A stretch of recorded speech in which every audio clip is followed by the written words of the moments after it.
across America, incredibly talented artisans make amazing objects the old-fashioned way, by hand. On this episode of Handcrafted America, artisans make some of man's earliest tools. Bada bing, bada boom. In Wisconsin, this artisan makes patriotic cast iron skillets. I like the idea that I'm making a tool for somebody else to rock. A husband and wife team in Massachusetts bend wood to their will. They use it to create intricate baskets. There is no way that this little guy can be simple to make.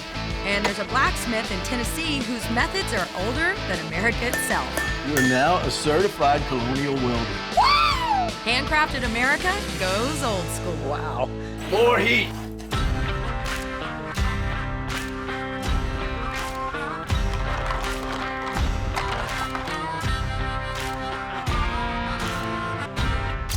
I love to cook, and a cast iron skillet is a staple in every cook's kitchen. In fact, if you buy a really good one, it should last you for generations. But is your skillet in the shape of your favorite state?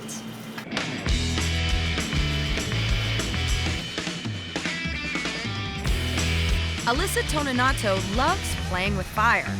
Here in Madison, Wisconsin, Alyssa runs her own iron foundry and designs one-of-a-kind cast iron pieces for customers around the country. While studying sculpture in college, Alyssa was introduced to iron casting. That's when the idea of combining fine art and iron cookware began. She created an art installation made up of 48 handmade cast iron skillets, all in the shape of states. It took 2.5 years to design the molds and cast them in iron. Her finished skillet map got a lot of attention. Audiences loved it, and she won awards and accolades. Soon, people were requesting their own state skillets. Can I have it in my store? Can I have it for a wedding present and birthday presents and tailgating? The world basically was like, keep going. Alyssa began the American Skillet Company. She hopes to be able to make all 50 someday, but she currently sells 7 states, and one in the shape of the whole USA. I like the idea that I'm making a tool for somebody else to rock. And how many generations is this gonna last? On the light side, like 150 years, you know. A few. I mean, yeah.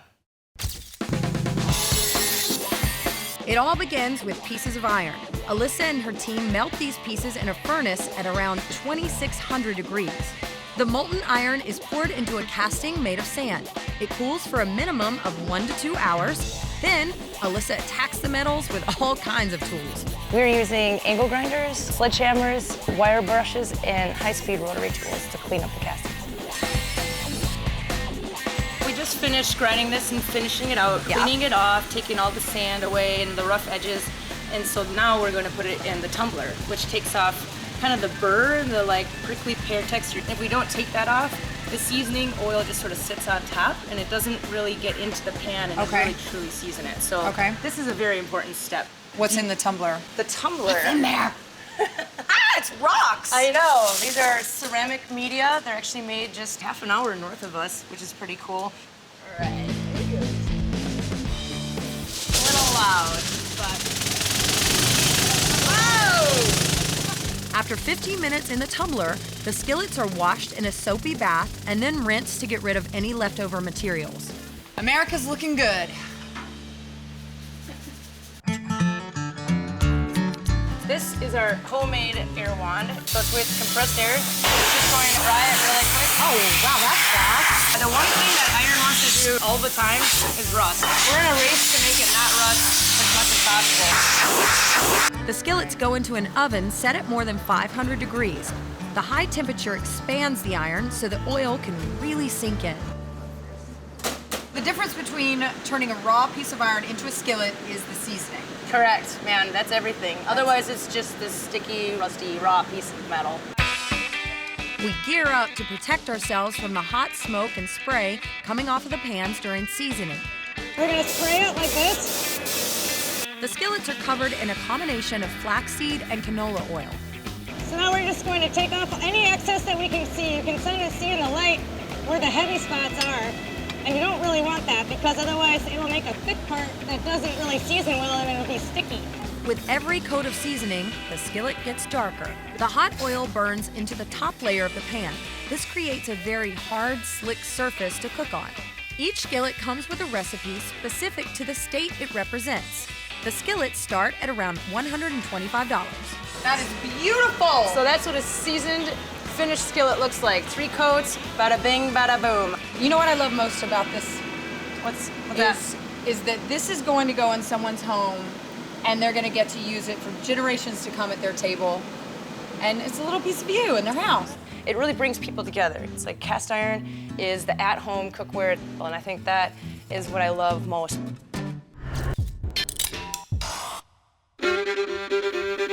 I've always assumed that a saw or sharp tool of some kind is necessary to split wood.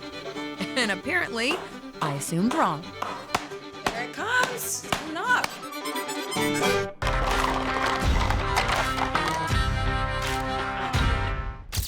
The artisan I'm about to meet does the coolest magic trick. She's figured out how to fit this super tall tree into this beautiful little basket.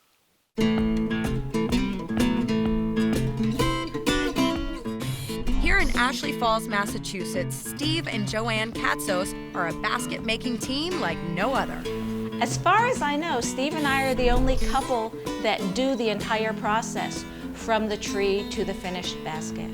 Inspired by their traditional shaker and native New England styles, their award-winning black ash baskets are impressive, and they come in all shapes and sizes. Steve is the family woodworker.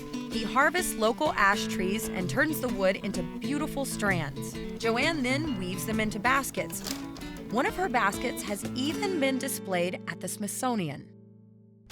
What I love about your baskets is that they're so simple and clean, but I know that they are not simple to make because there is no way that this little guy can be simple to make. It's taken 30 years of weaving to get to the point where I could make something that refined. Would you say this is harder to make than this? Definitely. The smaller you go, the more challenging it is, the more precise you have to be.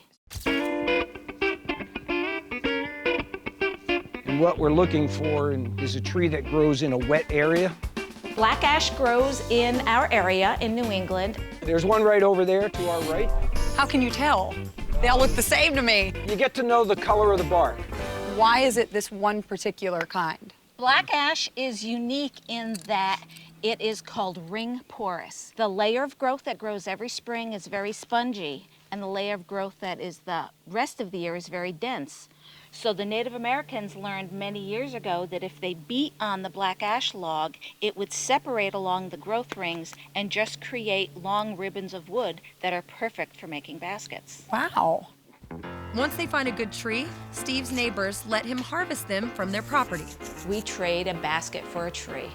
While the wood is still wet inside, he begins to split the log into smaller pieces. We would take the bark off and then split it a couple more times this way to get what's called a billet. So you're telling me that will naturally separate when you pound on it? When you pound on it. And the trick is to make sure you hit every spot along the log. There it comes. It's coming up. And the strips are starting to come off. Yeah. You know, I've got 2 of them going right here that I can see. So how many strips are we gonna get from that? 10 real nice strips here and then some thin ones. This is 2 growth rings. Just peel right Top apart. to bottom. Next, Steve splits the thicker pieces into 2. I get the piece in there right where I want it, centered up, and then I just kind of pull with equal pressure on each side. Wow, look at that. It's so smooth, it's coming off perfectly. And look how silky that looks. It's called splitting to satin. It's a finish that you cannot duplicate with a machine. Absolutely impossible to make something look like that with a machine. Only nature. Nature's machine, right? You're a splitting to satin. You're one of the few people in the world who's ever done this. It's so cool, it's such a cool feeling. Yep. The strips still contain moisture from their life in the swamp, so they have to dry overnight. Then, Steve turns them into thin, weavable ribbons using a machine he built himself. And the strip goes in here, and you just have to pull it across the knives. There it goes. Yeah. That's 3/32 of an inch wide and about 18 thousandths thick. This is what you need to weave your basket. Nice. I will take this to Joanne. Yep. And I will make a basket out of it. Tiny baskets, self-splitting wood. These people just keep defying the laws of physics. These stakes here will fan all the way down. Kind of confused on how that's gonna happen.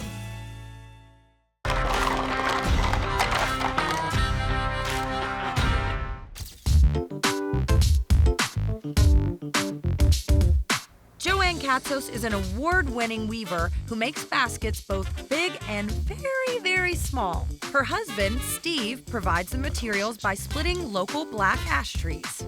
Joanne is teaching me how to make a lidded shaker knife basket.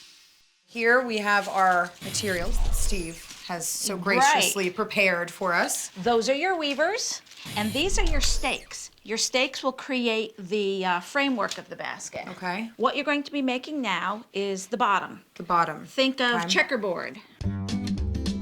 The trick here is to weave the horizontal stakes over and under the vertical stakes to create that pattern. You've got a great rectangle that'll be the base of your basket. Okay. The holes or the negative space are all nice and uniform. Wetting the ribbons make them flexible. Now, each of these has got to be upset. So if Okay. you put your finger right here and use it as a guide, you're just gonna crease every single stake all the way around. Ash has a memory, so whatever position you bend the stakes and allow them to dry in, they will stay. Done. Now, we're going to pin it on the mold. So walk over there, flip it over, perfect. A pin in each of the corner holes and then hammer them in. We're going to dry the basket for a couple minutes and then we're all ready to weave the sides. Joanne shows me how to thread the weavers over and under the stakes. No glue. No glue. That's amazing to me. No, these baskets are made with no glue and no nails. So basically you're going to keep this up until you have woven to the top of the mold. I have a set of instructions for this and it's 16 pages, so I don't know how that breaks down into steps, but a lot. Oh, 16 pages. Oh, I'm gonna stay here for a week with you. Now, as far as colors go, I mean, this is interesting because we've got your lighter and a nice darker shade. That's right. The stakes were made out of the heartwood of the tree, so they're naturally darker. Okay. You cut those weavers out of the sapwood, the area just beneath the bark, and that's naturally lighter in color. Now, you get to take it off the mold. Yeah, okay, is there a certain way There's magic. Turn it over, hold it about 1 inch above the table, and drop it. Oh, Not bad. beautiful. Now the next step is we're going to wet these stakes, bend them over, trim the top edge, and then you'll be all set to put your handle and your rims on. The maple or cherry wooden handle is notched into holes on the inside of the basket. And remember, no glue on any of her baskets. Joanne's baskets range in price from $200 to $6,000 for her more complex designs. Next, Joanne lashes the rims. She replaces temporary plastic ties and sews a long piece of black ash ribbon around the top, securing the rim to the bottom of the basket. She's so good at it that she can do double and triple stitches at one time. There are actually 2 halves of this lid, and they are attached with a stretcher bar that holds it into the body of your basket. Now, we've already woven this. This is actually the center section. That is a modified quatrefoil. I'm always amazed with what the shakers came out with, these fabulous, fabulous designs. They never wove any of this for their own use. They only wove the fancy designs to be sold to the tourists. This is where the pattern begins. A quatrefoil is like a 2-2 twill, under 2 over 2. Okay. Until you get to the center section, and that center is going to be over 3. Then these stakes here will fan all the way down. They will fill in 180 degrees. It creates the curve. It begins by following the square, but then it evolves into a semicircle because of the way the weave falls. Have you mastered basket making? I don't know if I've mastered it. I've gotten pretty good, but I know that I still have a lot to learn. I would say you're a master. Just saying.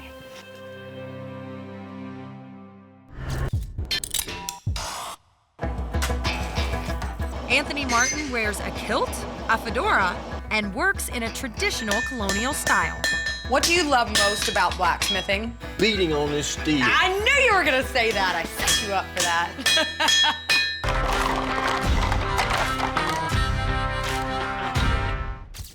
Some trades can take you back to another time and place, and that's exactly where blacksmith Anthony Martin prefers to be, right here in his own colonial America.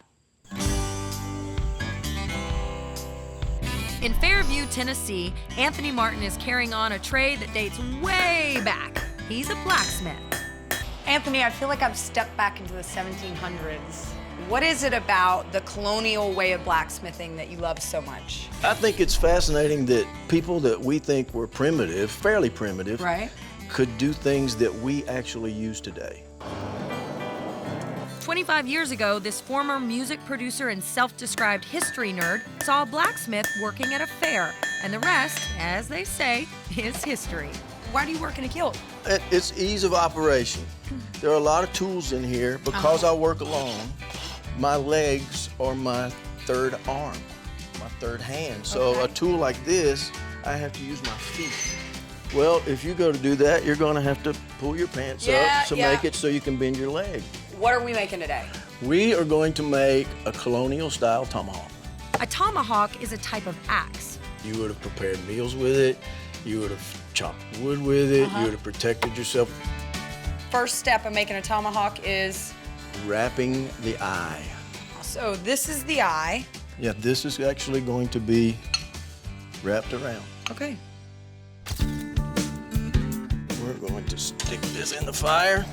A piece of low-carbon steel goes into the fire to heat up. And I start my shift for the day as Anthony's apprentice on the bellows or blower for the fire. More heat. So the faster I go with this thing, the hotter that gets. Exactly right. So what are we looking for over there? How do we know it's ready? We're looking for a color of heat. Bright orange. Okay, I see bright orange. Okay, you can stop now Okay. for a moment. Now we're just gonna bend this over the mandrel. With the steel at almost 2,000 degrees, Anthony begins to shape it, but after just a few hits, it cools and has to go back into the fire. Once it drops to gray, it's only about 800 degrees, which is too cold to hit. The steel goes back and forth from the fire to being hit into shape, and it's easy to see why it takes Anthony 4 to 5 days just to make one tomahawk. What do you love most about blacksmithing? Beating on this steel. I knew you were gonna say that. I set you up for that. Our eye, is that our eye? are done. All right, I'm going to flux this. I'm going to bring it to you. After the eye is heated again, Anthony puts a borax powder on it to keep out the ash and soot. Then it's time to weld, the old-fashioned way. Very carefully, Okay. not too hard. Uh-huh. Hit it from here to here. I just welded? You just welded. You are now a certified colonial welder. Wow! That was awesome! Now your job is to cut a groove in the top of this, following that line. A groove has to be cut into the eye so another piece of steel can be added and formed into an axe. How long do I have to do this? This is a 4-day process. Go Remember to that. commercial. You got it? Thanks for the help. The bit is set in the groove, and then, as always, the metal has to get hot enough to hit.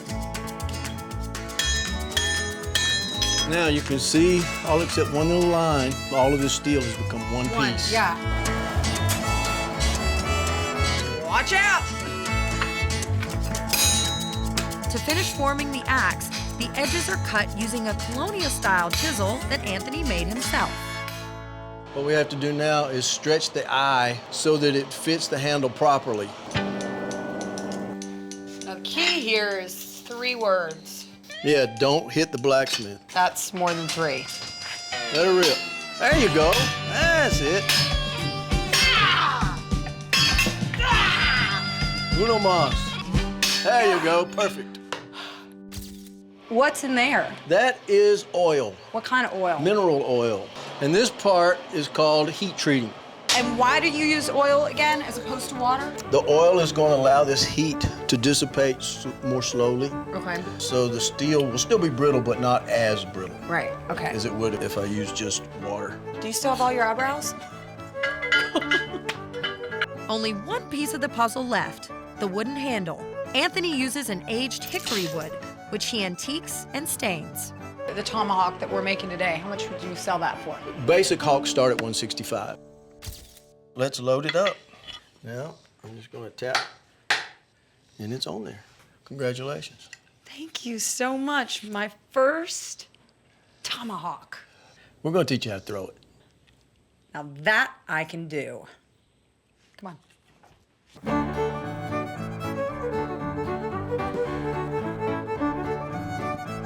Yeah! Ta-da! Did you see that? Did you see it? These products have been around for generations, but our artisans make them seem new again. The work is a display of knowledge. I am one of 2 people in the United States that have their degree in basket making. Strength Go ahead, try to lift that up. Yeah, you're not cooking anything in this. and talent. I've been told that there are only about 600 to 800 blacksmiths that will actually start from scratch. That breathes new life into the old ways.